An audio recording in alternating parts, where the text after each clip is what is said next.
बच्चों, पिछले अध्ययन के तौर पर हम लोग यह विचार देख चुके थे कि दादाजी अपने अभिप्राय सूचित कर चुके थे। दादाजी का अभिप्राय है कि सब ऐसे ढालियां हैं जो एक साथ फल रहे हैं। वही आकांक्षा के साथ साथ दादाजी यह बता रहे हैं कि यह परिवार जो है एक ऐसी परिवार है, एक बरगद पेड़ के महान वृक्ष है। इस पेड़ के डालियां एक साथ फले फूले और सरसाए। तो इसी अभिप्राय के द्वारा, इसी आकांक्षा के द्वारा पूरे परिवार के सदस्यों को बुलाकर यह सूचित कर रही है। क्या सूचित कर रही है? तो पहले दृश्य और दूसरे दृश्य का एक बार हम लोग दोहराएंगे तो कहानी का शुरुआत में इस परिवार एक ऐसे तालाब की तरह था जो निर्मल शुद्ध पानी जैसा, लेकिन इस निर्मल तालाब में बहुबेला आने के बाद ऐसा हीन जैसा इस तालाब में गिरने के कारण वो पानी शुद्ध था और इतना स्थित था वो विचलित होकर चलने लगा। कारण यह है कि बेला की मानसिक स्थिति और इस घर की मानसिक स्थिति में जो भिन्नता है। तो इन्हीं अभिप्राय को दादाजी यह बता रही है कि बेला अगर इकलौती बेटी है, सुशिक्षित है, सुसंस्कृत है और वह एक ऐसे परिवार में पली होने के कारण इस सम्मिलित परिवार में वह जुड़ना थोड़ा समय लगता होगा, लेकिन हमें उसका साथ देना होगा। कैसे साथ देना होगा? बच्चों, यानी दादाजी घर के लोगों को समझा रही है, आज से हमें बेला के साथ ऐसा व्यवहार करना चाहिए जो उनके समय को नष्ट नहीं करना चाहिए और उसे आदर के साथ देखना चाहिए। कभी भी निंदा के दृष्टि से नहीं देखना चाहिए और कभी भी बेला के मन में कभी भी ये विचार ना आए ये घर मेरा ही है और पराया नहीं। तो घर पराया नहीं, मेरा ही, ऐसा मन में उसमें एक विश्वास होना चाहिए। तो ऐसा बनाने के लिए हम सबको एक साथ जुड़कर उनके साथ ऐसा व्यवहार, ऐसा बर्ताव करना चाहिए, कभी भी बेला के मन में ये पराया घर ना समझें। तो इसी दृष्टि के आधार पर दूसरा भाग का प्रारंभ भी हम लोग देख चुके थे।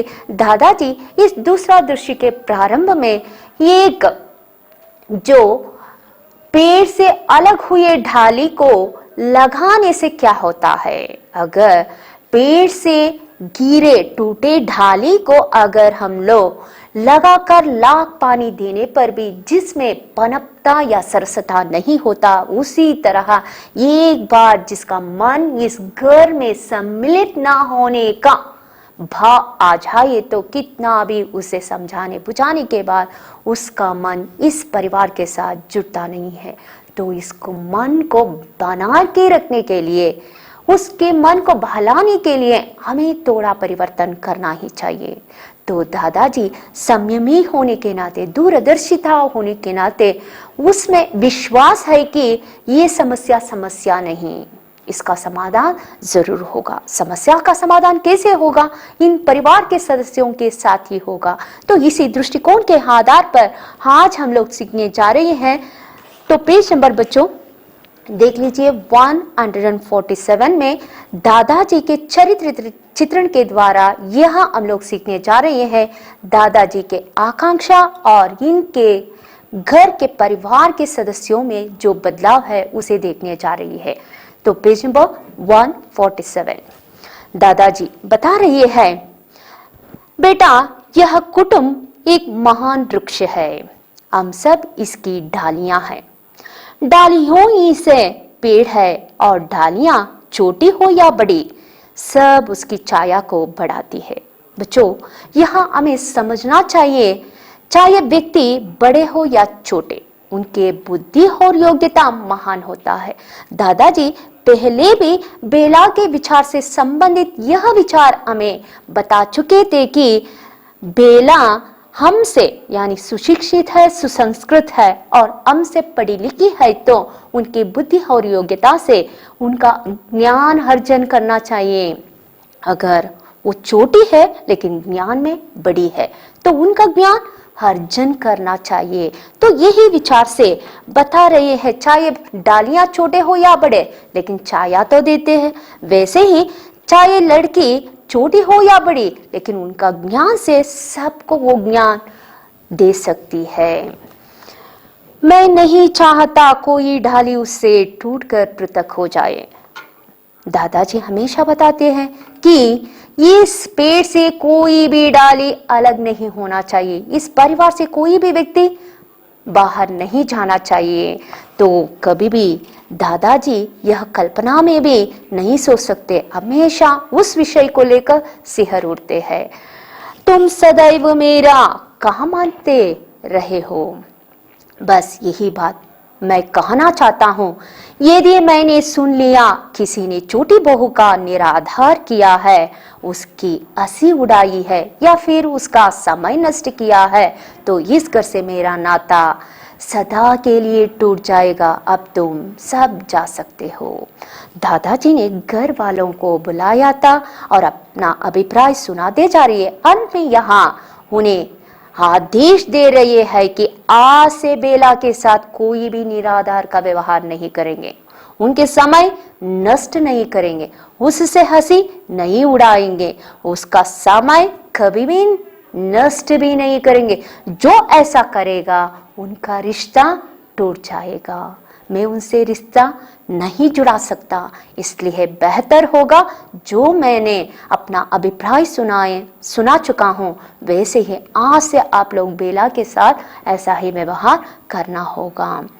मुझे विश्वास है और मैं मानता हूँ आप लोग मेरे बात को जरूर मानकर आज से ऐसा ही बेला के साथ बर्ताव करेंगे। फिर दादाजी हुक्का गुड़गुड़ाते जाते हैं। अंत में दादाजी इंदु को बुलाते हैं और इंदु से यह कहते हैं, इंदु बेटा और मंजली बहू तुम जरा बैठो। तो दोनों को बिठाते हैं। खासकर मंजली बहू को थोड़ा भाते ज्यादा ही कहते हैं क्योंकि हमें पता है यहाँ एक खास चरित्र चित्रण है। मंजली बहू में हंसते हंसते हमेशा बात करना, तो मजाक उड़ा के साथ साथ यह नहीं जानती कि दूसरों के लिए मेरे बातों से ठेस पहुंचेगी। तो इसलिए दादाजी मंजली बहू को बुलाकर यह कह रहे हैं कि तुम अपनी हंसी को उन लोगों तक ही सीमित रखो बेटा जो उसे सहन कर सकते हैं। हाँ, तुम्हारा चरित्र जो है, तुम्हारा वैसा ही बुद्धि है, हमेशा हंसी मजाक के साथ बात करना, लेकिन हंसी मजाक वही व्यक्ति के साथ करना होगा जो व्यक्ति हमारे बातों से सहन करेंगे। जिसके लिए ये बात सहन नहीं होगा उनके साथ ऐसा व्यवहार बर्ताव नहीं करना होगा। बाहर के लोगों पर घर में बैठकर हंसा जा सकता है किंतु घर के लोगों को तब तक हंसी का निशाना बनाना ठीक नहीं जब तक वे पूर्णतः घर का अंग ना बन जाए। और हिंदू बेटा, तेरी छोटी भाभी बड़ी बुद्धिमती, सुशिक्षित और सुसंस्कृत है। तुझे उसकी हंसी उड़ाने, उससे लड़ने झगड़ने के बदले उसका आदर करना चाहिए। यानी मंजली बहू को यह बता रही है कि हाथ से बेला के साथ ऐसा व्यवहार बिल्कुल नहीं करना चाहिए क्योंकि हंसी मजाक की जो बातें जो है बिल्कुल बेला को पसंद नहीं है। तो इसलिए आज से बेला के साथ बातें करना है तो ऐसा बिल्कुल जरूर बातें नहीं करना चाहिए।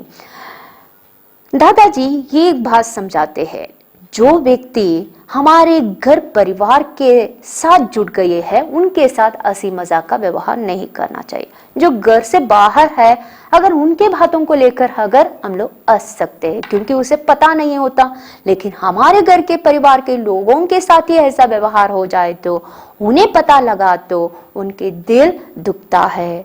तो किसी को दुखित नहीं करना चाहिए। इसलिए मंजली बहू यानी दादा यह समझा रही है मंजली बहू को, तुम ऐसी बातें बिल्कुल बेला के साथ नहीं करना चाहिए। और हिंदू बेटी को यह बता रही है कि वो बेला जो है तुम्हारी छोटी भाभी भाभी जो है, उन छोटी भाभी के साथ अगर तुम्हें व्यवहार करना है तो उनके बुद्धि और योग्यता को अर्जन करना चाहिए। उनमें ज्ञान है, उसे अर्जन करो, लेकिन उनके जो नहीं चाहिए, उनके जो घृणा का भाव है, उससे हमें चिंता नहीं करना चाहिए।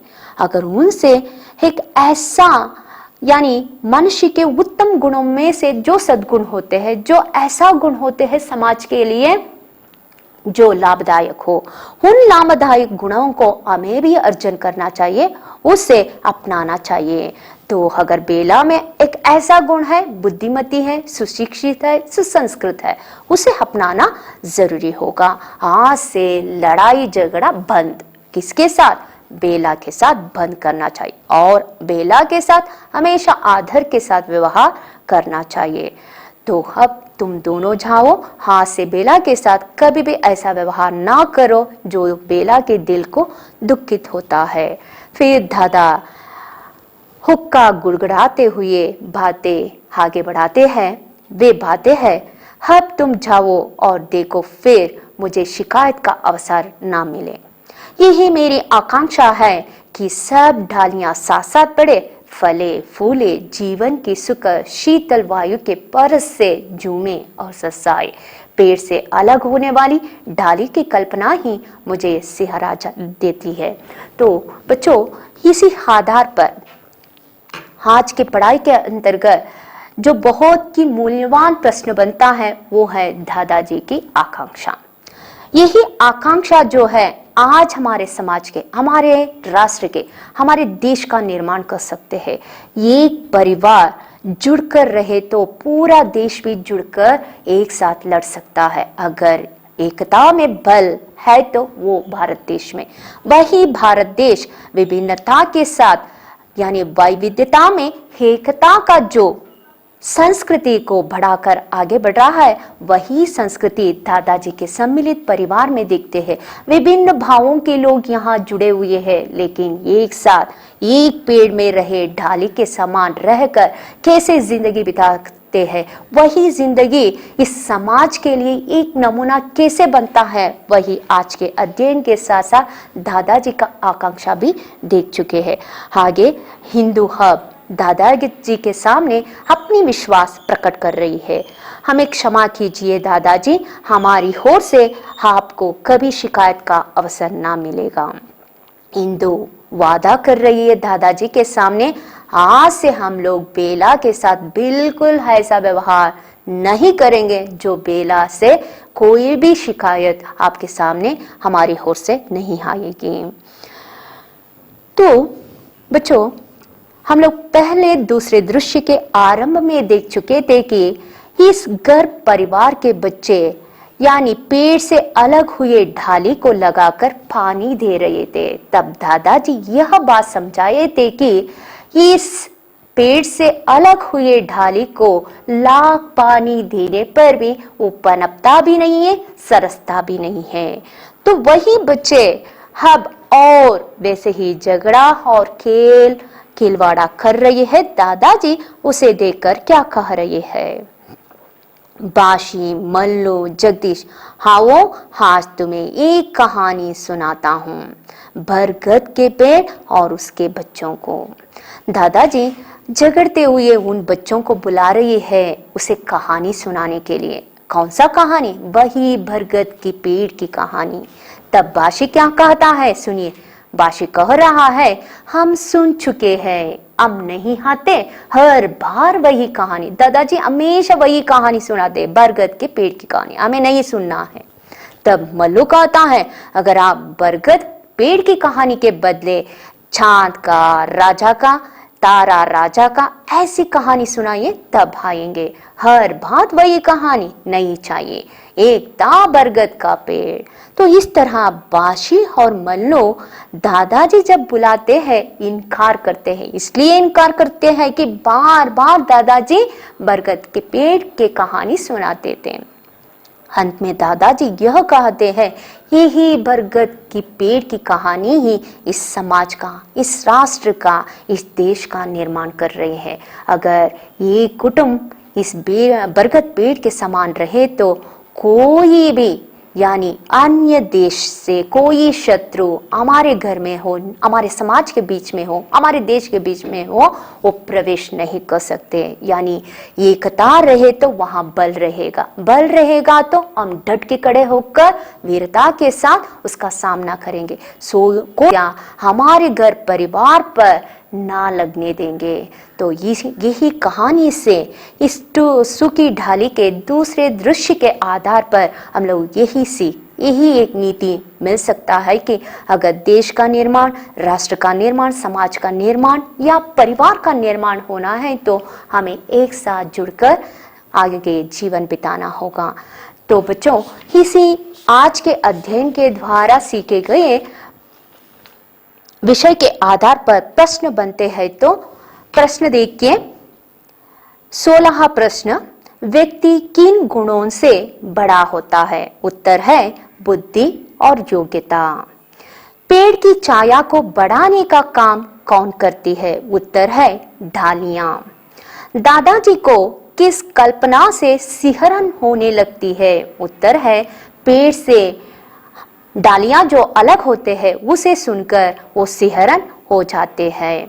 बरगद के पेड़ की कहानी किनका निर्माण करती है? उत्तर है कुटुंब का, समाज का, राष्ट्र का। तो इस तरह एक शब्द और वाक्यांश के प्रश्नों को नोट्स में उत्तर लिखकर रखिए। इसके साथ साथ 5-6 वाक्यों में से अगर हम लोग देखेंगे तो दादाजी की क्या आकांक्षा थी? बच्चों पेज नंबर देखिए 149 में आपको थोड़ा विचार मिलते हैं।